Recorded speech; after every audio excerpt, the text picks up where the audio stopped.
Halo, salam pemasaran jasa dengan saya Dr. Hendra. Kita akan memulai video kali ini mengenai rangkuman dari service environment. Video ini adalah kelanjutan dari video yang lalu ya, yaitu service environment juga lingkungan jasa atau layanan, yaitu yang merupakan salah satu strategi pemasaran jasa, yaitu namanya bukti fisik ya, atau physical environment ya, physical proof ya semacamnya. Baik, kita mulai aja. Mulai dengan para pakar ya. Ada profesor, dua guru besar dari pemasaran ya, dari Kanada, Montreal Business School dan juga McGill University of Montreal, yaitu Profesor Jean Charles Chabot dan Profesor Laurent Duke. Katanya adalah pimpinan, managers perlu mengembangkan pemahaman lebih baik daripada antarmuka interface antara sumber daya yang mereka manipulasi dalam membentuk suasana lingkungan ya, dan pengalaman yang mereka ingin ciptakan untuk para konsumen. Lalu menurut Danny Meyer, salah satu dari pakar restoran di New York City yang terkenal dan juga CEO dari Union Square Hospitality Group, rancangan restoran rumah makan menjadi sangat menjanjikan ya, sebagai salah satu elemen.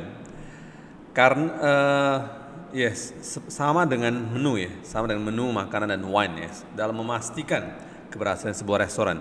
Jadi jangan anggap remeh desain dari restoran, yaitu we call it the service environment ya, lingkungan layanan. Jadi service environment ini ada 4 inti dari tujuannya. Pertama itu membentuk pengalaman perilaku konsumen. Emang perilaku konsumen bisa dibentuk? Bisa ya. Kedua itu berperan penting ya dalam memastikan persepsi pengetahuan dari konsumen terhadap perusahaan. Citra, apa yang ada di benak konsumen terhadap perusahaan. Positioning, ingat terus, yes, oke. Konsumen sering memakai lingkungan layanan sebagai signal kualitas yang penting. Ini bisa jadi value proposition yang bagian value proposition yang penting juga ya, terutama untuk timpa dan hotel ya di liburan, dan juga memfasilitasi temuan jasa layanan dan juga meningkatkan produktivitas. Service environment kuncinya. Kalau bicarakan mengenai facilitate dan memfasilitasi service encounter, tempat layanan dan juga meningkatkan produktivitas, ini contohnya ada di Bangalore Express Restaurant, benar, di London City, Inggris ya. Di Bangalore Service Restaurant demi menciptakan namanya fasilitas service encounter dan meningkatkan produktivitas, mereka menemukan masalah. Masalahnya adalah biaya rental sewa di tempat Inggris ya, di Inggris sangat teramat mahal, kan London City ya. Sehingga mereka membuat 2 tingkat seperti ini. Bayangkan 2 tingkat ya, oke. Di Bangalore Express Restaurant, makanan khas India ya. Ya, kamu bisa lihat roti prata, kare dan sebagainya ya, yang sangat memang maknyos yes, oke. By the way, ini tidak cocok di zaman pandemi. Ya, zaman pandemi itu harus jaga jarak ya, pakai masker dan sebagainya. Paham ya? Ini kemarin dikarenakan untuk meningkatkan produktivitas ya. Nah, ada 2 kunci model utama dari psikologis dari lingkungan jasa ini, layanan ini. 2 teori yang mendasari ya pemahaman dampak lingkungan jasa terhadap konsumen dan juga karyawan layanan jasa. Itu ada, yang pertama adalah model respon stimulus dari campuran 2 orang, Mehrabian dan Russell ya. Dan yang kedua itu adalah model dampak dari Russell sendiri. Jadi yang pertama itu dia menjelaskan bahwasanya lingkungan mempengaruhi keadaan kesukaan dari orang-orang, emosi dan perasaan mereka, sehingga membawanya menjadi sebuah perilaku ya. Jadi ada rangsangan buahnya jadi perilaku. Kalau model dampak dari Russell yang kedua, itu untuk model ini mengatakan bahwasanya ada 2 dimensi yang saling berinteraksi antara rasa senang dan rasa diperhatikan, sehingga bersama-sama itu dari hal pengetahuan dan juga perasaan memutuskan atau menentukan ya pendekatan dari manusia apakah mereka akan menghabiskan waktu dan uang dalam lingkungan tersebut, atau mereka akan langsung pulang aja? Ya. Baik, ingat subscribe, like, dan juga share ya. Ini adalah model stimulus dari Russell Mehrabian, di mana melihat lingkungannya saja yang di sebelah kiri di atas, sehingga orang-orang, sini cepat gaul nih ya, jaga jarak ya. Oke, kita kesini aja deh, langsung ya, effective response. Itu respon yang kesukanya seperti itu langsung, pleasure arousal, menarik perhatian. Kalau melihat tempat yang sangat teramat relax dan hidup sudah penuh tekanan dan sebagainya, ingin relax, lihat tempat ini, cocok ya, langsung terasa ya di dalam pikiran mereka, bisa relax seperti ini. Oke, itu respon behaviornya, alright, dan termasuk penghabisan waktu dan uang ya di sana. Kalau mode Russell itu beda lagi. Di sebelah kiri atas itu ada arousing dan unpleasant. Itu menentukan emosi dari konsumen, ya, emosi dan juga pengetahuan dari konsumen. Dan pleasant dan sleepy itu menandakan emosi juga dan juga kesukaan dari konsumen, ya. Di mana pencampuran paling tinggi itu adalah exciting, yes, yang paling diharapkan. Nah, model service-scape nih diciptakan oleh Bittner sebetulnya. Sangat terkenal kalau Anda bicarakan dengan penelitian dan sebagainya. Service-scape model ini sangat terkenal ya. Ini membangun teorinya dari kedua model yang di atas, Mehrabian-Russell dan Russell teori, ya. Itu service-scape model adalah sebuah rangka terintegrasi yang menjelaskan bagaimana konsumen beserta para staf layanan merespon dimensi-dimensi lingkungan utama. Ya, Anda bisa membayangkan ya, saat Anda bekerja di sebuah perusahaan yang bangunannya indah, megah, dan juga tempatnya wow, Anda juga terasa langsung, respon Anda secara otomatis juga terasa senang. Sebagai konsumen juga sama, senang, benar kan? Ya, sama lah service-scape model nih. Membangun dari model yang sebelumnya, dari ilmu psikologis lingkungan, Mary Jo Bittner mengembangkan komprehensi model, namanya adalah service-scape, sangat terkenal ya. Service-scape model ini adalah seperti ini. Ada dimensi lingkungan yang akan menghasilkan perilaku yang di sebelah kanan. Ya, perilakunya berbentuk berbagai jenis ya. Jadi dimensi lingkungannya ada berbagai jenis juga. Ada 3 hal penting, yaitu ambient condition, yaitu temperature, air quality, noise, music, odor, bau ya, dan sebagainya. Space of function, the layout, equipment, furnishing, etc. Lalu yang terakhir adalah sign, symbols, artifacts, terutama mengenai signage, contohnya signage, personal artifacts, style decor, dan sebagainya. Holistic environment ini adalah apa sih service-scape yang di perceive ya, dinikmati, dirasakan melalui sentuhan moderator ini. Ada sentuhan melalui moderatornya adalah karyawan. Ada yang langsung konsumen sendiri yang moderatornya. Jadi ada internal respon di sana terhadap environmental, lingkungan yang diciptakan di sana. Dari segi kognisi, pengetahuan, kepercayaan mereka meningkat atau semakin menurun. Kategori mereka, symbolic meaning, emosional mereka, mood mereka, sikap mereka seperti apa, attitude. Segi kejiwaan mereka, apa mereka merasa pain atau comfort, movement of physical fit, yes, okay. Lalu berdasarkan ini semua hal, maka tercipta behavior, yaitu social interaction antara customer dan employee. Ya, approach-nya mereka akan bisa melakukan afiliasi, eksplorasi, stay longer, commitment, carry out the plan, dan sebagainya, atau avoid ya. Baik, inilah namanya service-scape secara keseluruhan. Jadi 3 dimensi service-scape dari Bittner itu ada 3, yaitu ambient condition termasuk musik, sound, dan color, spatial layout dan functionality ya, sign, symbol, dan artifacts. Yes. Setiap manusia cenderung merasakan dimensi ini secara holistik. Ya. Kuncinya itu adalah merancangnya secara efektif. Bagaimana supaya para konsumen, setiap dimensi konsumen itu cocok ya dengan semua hal. Nah, ingat bahwasanya lingkungan jasa ini, layanan ini adalah kompleks dan banyak elemen-elemen rancangan yang perlu dilakukan. Tabel berikut ini akan memberikan sebuah gambaran secara menyeluruh dan singkat dari elemen-elemen rancangan yang mungkin ditemukan dalam sebuah toko eceran, retail outlet. Oke. Nah, fokusnya pada service environment dalam service-scape model. Oke. 3 hal, yaitu ambient condition, space, functionality, sign, symbols, and artifacts.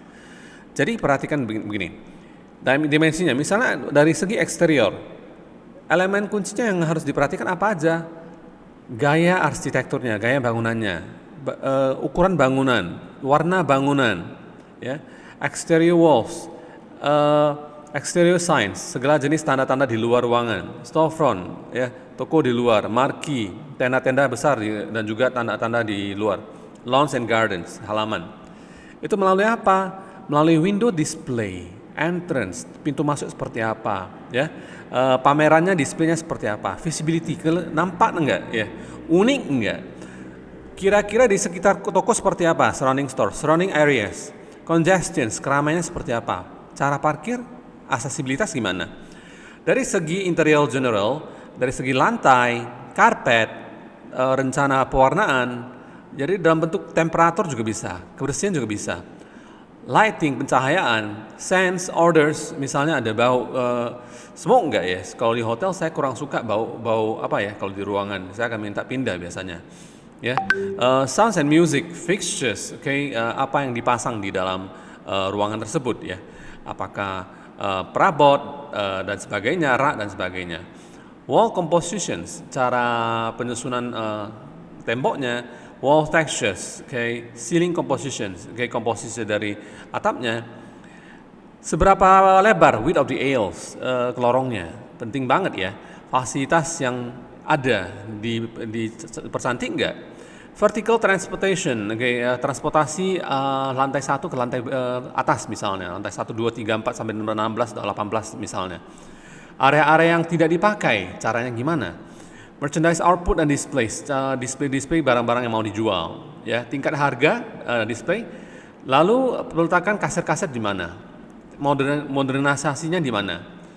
Bicara mengenai store layout ya, store layout. Jadi ini adalah allocation of floor space for selling, merchandise, personal, and customers. Tempat alokasi untuk barang, personal, dan konsumen.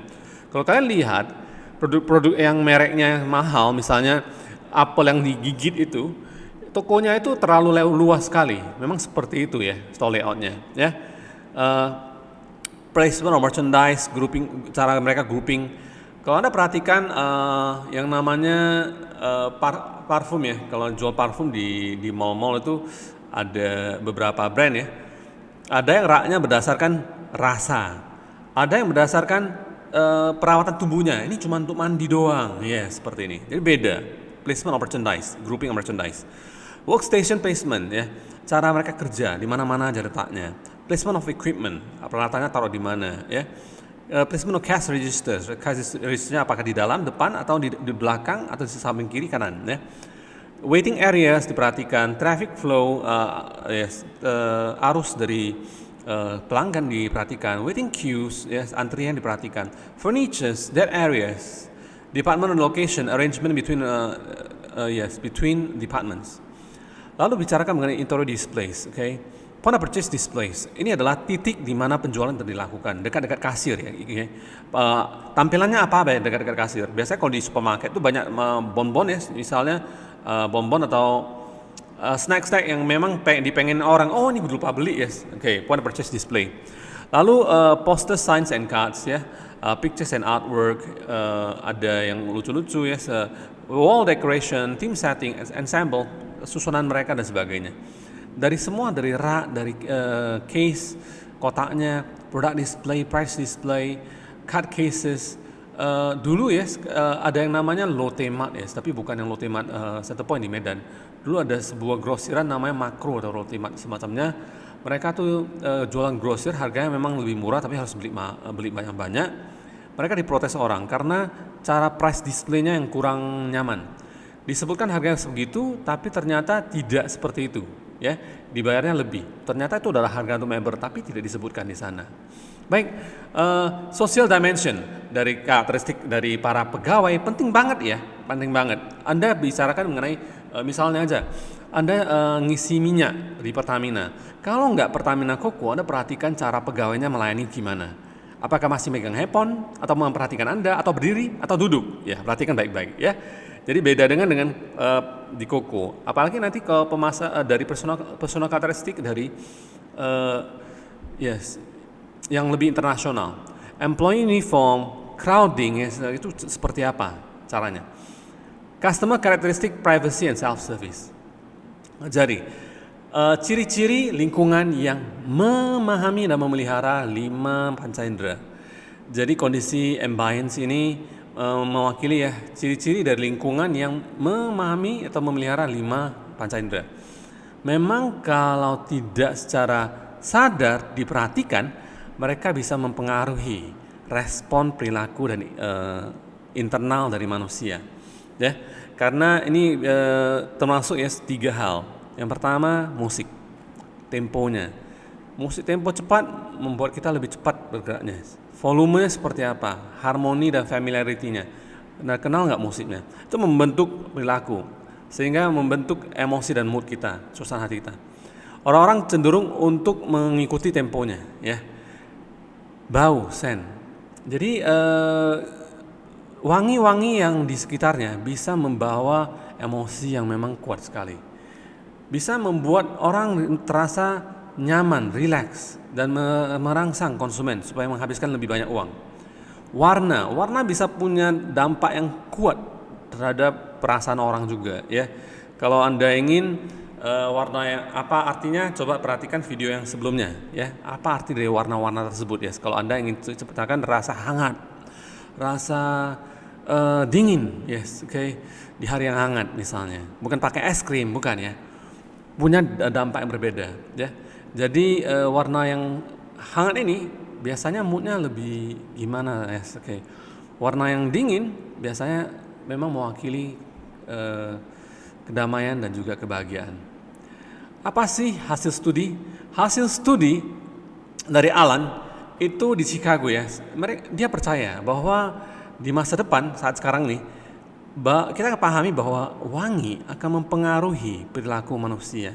Dalam rancangan jasa ya atau layanan, penelitian juga menunjukkan bahwa wangi, scent, itu punya dampak penting pada persepsi sikap perilaku. Wah, luar biasa. Dampaknya pada 3 hal langsung. Sikap perilaku persepsi. Contohnya, misalnya gamblers di Las Vegas, Casino Las Vegas, itu menghabiskan 45% lebih uang ya dari slot mesin mereka, di slot mesin yang ada di Las Vegas, ketika mereka mencium wangi-wangi yang alamiah tertentu. Tapi ketika wangi tersebut diintenskan, dikuatkan, maka mereka menghabiskan jauh lebih banyak uang lagi, 53%. Wah, luar biasa. Nah, bagaimana sih meningkatkan efisiensi dari operasi layanan dan juga user friendliness? Nah, layout spatial yang efektif ya dan juga functionality itu penting ya, untuk efisiensi dari operasi layanan dan juga peningkatan dari user friendliness. Jadi kalau namanya spatial layout ya, latar ya dan spasial itu adalah apa aja? Rancangan lantainya seperti apa? Bentuk dan ukuran dari renovasi yang membaik ya, counters, pajangan-pajangan, potential machinery equipment, peralatan-peralatan dan mesin-mesin, dengan cara mereka disusun seperti apa. Fungsionalitas itu artinya adalah kemampuan dari barang tersebut memberikan layanan jasa. Ya. Jadi sign symbol artifact itu membantu konsumen menarik arti dari lingkungan dan membimbing mereka ke layanan dari proses layanan. Mereka bisa dipakai untuk apa aja. Pertama, bisa kenali fasilitasnya, counternya dan departmentnya. Kedua, menunjukkan arah. Apakah itu pintu masuk, keluar, toilet ataupun lift. Ketiga itu mengkomunikasikan tulisan layanan. Misalnya ada angkanya, ya bisa dihubungi. Mendukung peraturan perilaku, misalnya tolong matikan handphonenya misalnya. Ini contohnya aja. Kenapa Singapura dikatakan Fine City? Karena ini semuanya adalah serba fine. Fine itu artinya denda. Di Changi Airport di Singapura juga sama, ya. Ada sign ya, kayak tanda-tanda yang kreatif seperti ini. Take nothing but photograph. Anda boleh ambil foto, tapi jangan bawa apapun. Makanan nggak diperbolehkan, rokok nggak diperbolehkan. Leave nothing but footprints. Jangan buang sampah sembarangan. Tapi jejak kaki Anda boleh, ya seperti itu. Jadi apa sih yang bisa bagian dari value proposition sebuah bisnis dari jasa dan juga mendukung positioning? Sudah pasti adalah penampilan dan juga perilaku dari service employees, ya, dan juga perilaku dari konsumen lain di dalam lingkungan layanan servicescape. Oke, kalau ditanyakan service environment itu adalah seni, sesuatu yang dinamis terus berubah atau sudah ilmu pengetahuan. Ya. Jadi service environment itu adalah dirasakan secara holistik, ya, keseluruhan. Maka itu tidak ada aspek perorangan yang bisa dioptimasi tanpa mempertimbangkan hal-hal lainnya. Membuat perancangan lingkungan jasa sebuah seni, jadi bukan sebuah ilmu pengetahuan. Karena tantangan ini, seni itu kan selalu berubah, ya. Para perancang profesional dari layanan jasa itu cenderung, ya, menspesialisasikan jenis lingkungan apa aja. Misalnya mereka spesialisasinya cuma lobby hotel doang, atau club hotel doang, atau healthcare facilities dan sebagainya. Di luar pertimbangan estetika atau keindahan, lingkungan jasa yang paling baik itu seharusnya dirancang, ya, dengan memperhatikan konsumen dalam benak mereka sebelum mereka merancangnya, sehingga mengarahkan mereka lebih lancar dalam proses layanan. Alat-alat yang bisa dipakai untuk merancang meningkatkan lingkungan layanan termasuk, ya, pengamatan yang hati-hati, feedback, yes, ada masukan-masukan, yes, kritik dan saran, hasil foto-foto, ya, di audit, diperiksa, field experiments, coba dieksperimen dan blueprint, perencanaan blueprint. Baik, sampai di sini dulu, sampai jumpa dengan saya Dr. Hendra. Salam pemasaran jasa. Yes.